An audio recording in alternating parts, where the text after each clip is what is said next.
I wear many hats sometimes, and I'm about to shift to my DJ hat, but before I do, I need to get off the dog training hat.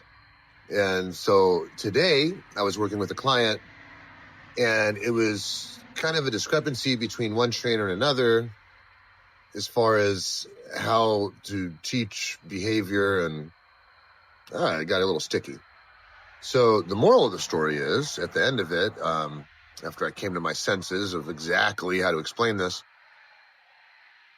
dogs really aren't paying attention to what you're saying at first, or what you're doing, or they can care less. They're just doing the bare minimal to get the absolute most out of you. And that's whether it's food, love, attention, whatever it is they're trying to get.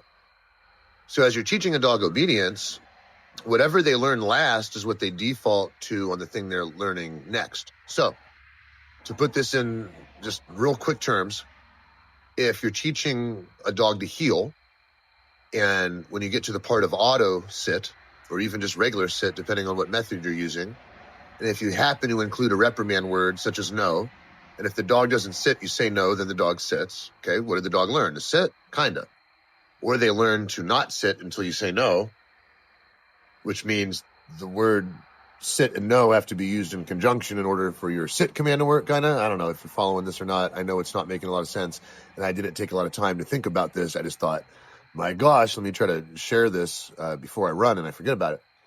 So now when I go to teach down, when I tell the dog to down and it sits, when I say, no, that's wrong, you should down, what does the dog think? It thinks it should sit.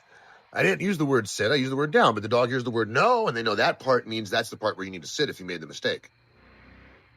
So now I've taught down, right? And now I'm walking the dog, and I go to do heel again. Well, what happens? Every time I stop, the dog's probably going to down. And now we have auto down instead of auto sit. Whoops, and we have to retrain that. Now, the same is true if you teach the dog to heel on the left side, and suddenly you want the dog to heel on the right side. You have to retrain that. So at the end of the day, what I'm really trying to say is, take it easy on your dog. You know, they're doing the best they can. And whenever you're teaching something new or switching it up on them, expect it to be a little more difficult. And if you have a bad day, this is, me also, and it's like you didn't get enough sleep. Maybe you missed your coffee in the morning. Okay. You didn't do as good as making the dog follow the regimen. That's not the dog's fault, is it? Okay, well, maybe life got to you, and maybe we won't blame you either.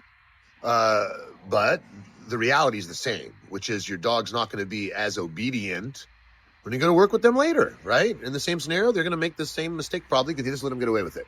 So don't be upset with the dog. You don't have to beat yourself up, but just be aware